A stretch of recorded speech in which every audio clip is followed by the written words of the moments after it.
কালকে তোদেরকে ভগ্নাংশের ধারণা দিয়েছিলাম, একটা চকলেটকে ভাগ করে সেই ছবির মাধ্যমে। এই যে ভগ্নাংশ যে সংখ্যা, তো তোরা পূর্ণ সংখ্যার ছোট বড় এর আগে করে এসছিস। তো ভগ্নাংশের ছোট বড়, পূর্ণ সংখ্যা ছোট বড় সহজে বুঝে যাচ্ছিলিস, কিন্তু ভগ্নাংশের ছোট বড় বুঝতে গেলে আগে ভগ্নাংশ ব্যাপারটা বুঝতে হবে। তো ভগ্নাংশ ব্যাপারটা কালকে বুঝেছিস, এবার ভগ্নাংশের ছোট বড় কি করে বুঝবি সেটা বুঝ। এখানে আমি দুজনের নাম লিখলাম, আবরার, শারমিনা, ঠিক আছে। তো সাধারণভাবে বুঝতে গেলে ধরেন আমি একটা ক্লাস টেস্ট নিলাম, তো ক্লাস টেস্টে 25-এর মধ্যে শারমিনা পেল 24, আবরার পেল 22, তাহলে ওদের ভগ্নাংশটা কি হচ্ছে? আবরার হলো 22/25, 25-এর মধ্যে 22, আর শারমিনা হচ্ছে কত? 24/22, সরি 24/25, তাই না? তাহলে বেশি কে পেলো? শারমিনা পেলো, কারণ 25-এর মধ্যে 24 আর 25-এর মধ্যে 22। তাহলে সব সময় খেয়াল রাখবি যে ভগ্নাংশের ক্ষেত্রে যদি হর মানে কি, নিচের সংখ্যাগুলো হর যদি সমান থাকে তাহলে উপরে যেটা বেশি হবে সেটাই বেশি, সেটাই বড়, তাই না? এখানে যেমন দেখ হর সমান আছে 25/25, কিন্তু লব দেখ 22/24, তো 24 বেশি, তার মানে এটা বেশি। কিন্তু যদি হর সমান না থাকে কিন্তু লব সমান থাকে তাহলে ব্যাপারটা উল্টো হয়। লব সমান থাকলে নিচে যে ছোট সেই বড়, আর নিচে যে বড় সে ছোট। এই জিনিস, এটা তো সহজে বুঝে গেলি, এটা আমি ছবির মাধ্যমে আরেকবার বোঝাচ্ছি। আর যেটা বললাম যে যদি লব সমান থাকে তাহলে হর ছোট হলে কেন বড় হচ্ছে আর বড় হলে কেন ছোট হচ্ছে, এটা এটা কে কে বুঝতে পারছিস বল? এটা তো বুঝতে পারলি যে হর সমান থাকলে লব বড়, তো লব মানে ও বড়, ওই ভগ্নাংশটা বড়।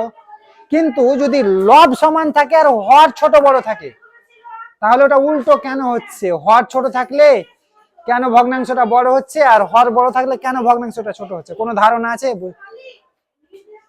জানিস কি কেন হচ্ছে? তাহলে জানতে হবে, জানতে হলে মন দিয়ে বুঝতে হবে। আমি ওটা ছবির মাধ্যমে বুঝিয়ে দিচ্ছি। প্রথমে আমি ভগ্নাংশের ছোট বড় 3 ভাবে বোঝা যায়। একটা হলো যদি হর সমান থাকে তাহলে সোজাসুজি বুঝে গেলি, লব সমান থাকে তাহলে ওটাও সোজাসুজি, কিন্তু ওটা একটু বুঝাবার ব্যাপার আছে কি করে হচ্ছে। শুধু মনে রাখতে হচ্ছে যে যদি হর সমান থাকে তাহলে উপরে যে বড় সে বড়, আর লব সমান থাকে তাহলে নিচে যে ছোট সে বড়, মানে উল্টোটা। তো কেন এটা হচ্ছে যে যদি হর লব সমান থাকে তো হরের যে ছোট সে বড়, সেটা আমি বুঝিয়ে দিচ্ছি। আবার অনেক ক্ষেত্রে হয় যে লবও আলাদা আর হরও আলাদা, সেক্ষেত্রে কি করব সেটাও স্টেপ বাই স্টেপ বুঝাবো। হ্যাঁ, এখানে দেখ দুই দিকে দুটো চকলেট বানিয়েছি, ভেবে নে চকলেট, ঠিক আছে। তো চকলেট দুটো প্রায় দুটোই সমান মনে হচ্ছে না? আর সবগুলোতেই দেখ 1, 2, 3, 4, 5, 6, 6, 6, 12, এখানেও 6, 6, 12। এই চকলেটটা আর ওই চকলেটটা সমান টুকরো করা আছে, এতেও 12 টুকরো, ওতেও 12 টুকরো। চকলেট দুটো সাইজও কিন্তু সমান, ঠিক আছে। ধরে নে দুটো 20 টাকা দামের ডেরি মিল্ক, বুঝলি? তো এটা দিব, এটা ভেঙে দিব আবরারকে, আর ওটা ভেঙে দিব শারমিনাকে। তাহলে যেহেতু দুটোই চকলেট সমান ভাগ করা আছে, তাহলে যত ভাগ আছে অত ভাগের কিছু পরিমাণ দিব। তাহলে যত ভাগ করা আছে ওটা কি কি হচ্ছে, লব না হর? যত ভাগ, কোনো জিনিসকে যত ভাগ করা হচ্ছে ওটা ওটা লবে যাচ্ছে না হরে যাচ্ছে? হরে যাচ্ছে, মানে 12 ভাগ আছে তাহলে কি হরে 12 চলে গেল। সেরকম এখানেও হরে কি 12 চলে গেল। এবার ধরে নে আমি, যেহেতু শারমিনা নাম্বার বেশি পেয়েছিল এর আগে যে বুঝালাম, তাহলে ওকে চকলেট একটু বেশি দিচ্ছি। ভেবে নে ওকে আমি 8 টুকরো চকলেট দিলাম, ঠিক আছে।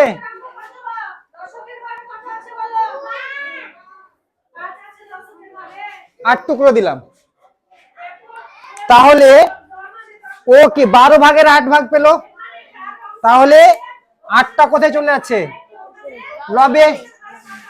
আর আবরার কম পেয়েছে, তো আবরারকে আমি দিলাম 6 টুকরো। তাহলে আবরার কি 12 ভাগে 6 ভাগ পেল, তাহলে 6টা কোথায় চলে যাচ্ছে, লবে। তো ভগ্নাংশে তো বুঝতে পারছিস যে এ ছোট এ বড়, কিন্তু দেখ চকলেটের পরিমাণ অনুযায়ী এ এ পুরোপুরি একটা চকলেটের অর্ধেকটা পেয়েছে, বুঝতে পারছিস, কিন্তু এ অর্ধেক থেকে বেশি পেয়েছে। তো ছবির মাধ্যমে বুঝতে পারলি যে কিভাবে ভগ্নাংশ বেশি কোনটা কম, কোনটা বড় কোনটা ছোট।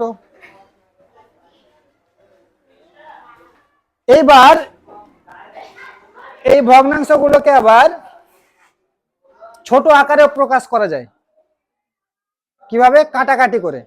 যেমন এখানে 6 1 6 কেটে যাবে, আর এখানে 6 2 12, তার মানে এটা হলো 1/2।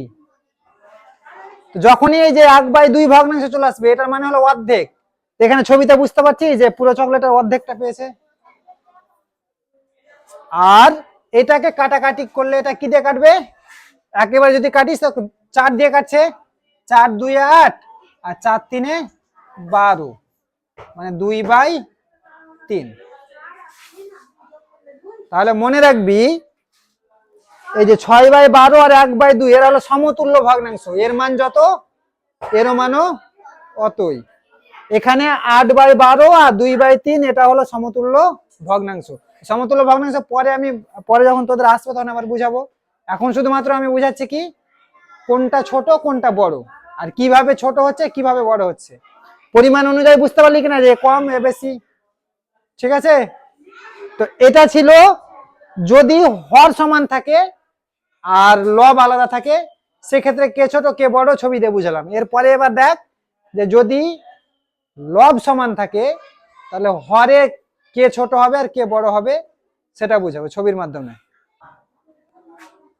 আবার দেখ দুটো ছবি বানালাম, ধরে নে চকলেট, ঠিক আছে, যেহেতু তোরা চকলেট খেতে বেশি পছন্দ করিস তার জন্য চকলেট দিয়ে বুঝাচ্ছে, চকলেট দিয়ে বুঝাতে সুবিধা হচ্ছে বলে আমি চকলেট দিয়ে বুঝাচ্ছি, চকলেটটা আঁকতেও সুবিধা হচ্ছে, যেহেতু চকলেটের মতো লাগছে না কিন্তু ধরে নিতে পারিস, আর ধরে নে।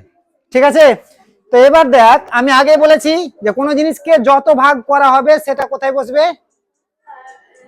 হরে, নিচে। তাহলে এখানে হরে কত বসছে, এটা ক ভাগ করা আছে, 1 2 3 4 5 6 7 8 ভাগ, মানে এর হরে চলে এলো 8। ওখানে ক ভাগ করা আছে, 4 ভাগ, তাহলে এর হরে চলে আসলো 4।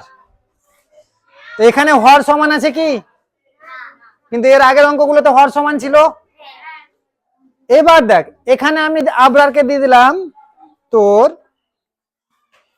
ক ভাগ দিব,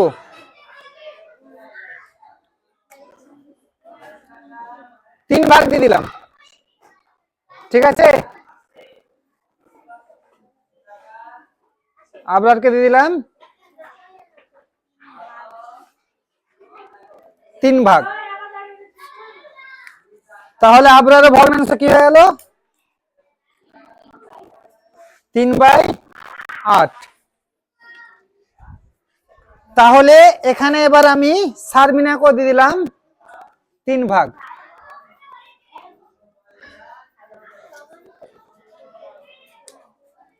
তাহলে সারমিনার ভগ্নাংশ কি হলো, 3/4। তো এখানে খেয়াল করছিস যে দুজনেরই লবে 3। এর আগে আমি বলেছি কি যে লবে যদি একই থাকে তাহলে হরে যে ছোট সে বড়, আর যে বড় সে ছোট। তো সেই অনুযায়ী তাহলে কম কে পাচ্ছে, আবরার না সারমিনা, সারমিনা। আর আবরার কম, কে কম পাচ্ছে, কে কম পাচ্ছে, সারমিনা কম পাচ্ছে। আমি কি বললাম যে যদি লব সমান থাকে তাহলে হরে যে ছোট সেই বড়, তাহলে এখানে কার হর ছোট, কার হর ছোট, সারমিনার হর ছোট, মানে সারমিনা বেশি পাচ্ছে, সারমিনার ভগ্নাংশ বড়। আর এখানে এই আবরারেরটা বড়, হর বড়, তাহলে আবরারের ভগ্নাংশ হলো ছোট। কেননা আমি আগেই বলেছি যে যদি লব সমান থাকে তাহলে হর যার ছোট সেই বড়, আর যার হর বড় সে ছোট। তাহলে এখানে কিন্তু সেই অনুযায়ী আবরারের ভগ্নাংশ ছোট আর সারবিনের ভগ্নাংশ বড়। এখানে এবার কিন্তু থেকে যাচ্ছে, যেটা বোঝানোর জন্য আমি ছবি দিয়ে বুঝাচ্ছি, মন দিয়ে বুঝবি, কারণ একটু আগে তোরা কনফিউজ হয়ে গেছিলিস, ঠিক মতো বুঝতে পারছিলাম। অনেকে বলছিলি যে এ ছোট, বুঝলি? তো প্রথমত এটা মাথায় ঢুকিয়ে নে আগে, যে যদি লব সমান থাকে তাহলে হর যার ছোট সেই বড়, আর যার হর বড় সেই ছোট। এবার ছবির আকারে বোঝার চেষ্টা কর যেটা কি করে হচ্ছে, যে যদি লব সমান থাকে তাহলে ছোট হলেও বড় কেন হচ্ছে, হর ছোট হলে কেন বড় হচ্ছে। এবার দেখ, এখানে দুটো ছবি এঁকেছি, ছবি দুটো প্রায় সমান, বুঝতে পারছিস কিনা? ছবি দুটো, চকলেট দুটো প্রায় সমান কিনা? দুটোই ভেবে নে 20 টাকা দামের ডেয়ারি মিল্ক, ঠিক আছে? কিন্তু এই চকলেটটাকে ক ভাগ করা হয়েছে? 8 ভাগ করা হয়েছে। আর এই চকলেটটাকে ক ভাগ করা হয়েছে? 4 ভাগ করা হয়েছে। তো আবরারও 3 টুকরো পেয়েছে, 3টা পিস পেয়েছে, সারমিনাও 3টা পিস পেয়েছে। তাহলে তো বলবি স্যার সমান পাচ্ছে, ও 3টা পিস, ও 3টা পিস, সমান তো হলো। সমান পাচ্ছে কি না? কি করে সমান পাচ্ছে না? ওরা টুকরো তো সমান পাচ্ছে, কিন্তু টুকরোর পরিমাণ দেখতে গিয়ে চকলেটের পরিমাণটা কম বেশি হয়ে যাচ্ছে, বুঝলি? কারণ সারমিনার একটা টুকরো যত বড়, আবরারের দুটো মিলিয়ে অত বড়, বুঝলি? মানে সারমিনা এখানে দেখ প্রায় পুরো চকলেটের অর্ধেকের বেশি পেয়েছে, অর্ধেকের বেশি মানে 4 ভাগের 3 ভাগই পেয়েছে, 1 ভাগ বেঁচে আছে। কিন্তু আবরার দেখ পুরো চকলেটের অর্ধেকেরও কম পেয়েছে, বুঝলি না? পুরো চকলেটের অর্ধেকেরও কম পেয়েছে। তাহলে এখানে পরিমাণের দিক দিয়ে এ হচ্ছে ছোট আর এ হচ্ছে বড়। কেন? কারণ যেহেতু ওর চকলেটটাকে কম ভাগ করা হয়েছে, ওই জন্য ওর টুকরো গালা হয়ে গেছে বড় বড়, বলে ও বেশি পরিমাণে চকলেট পাচ্ছে।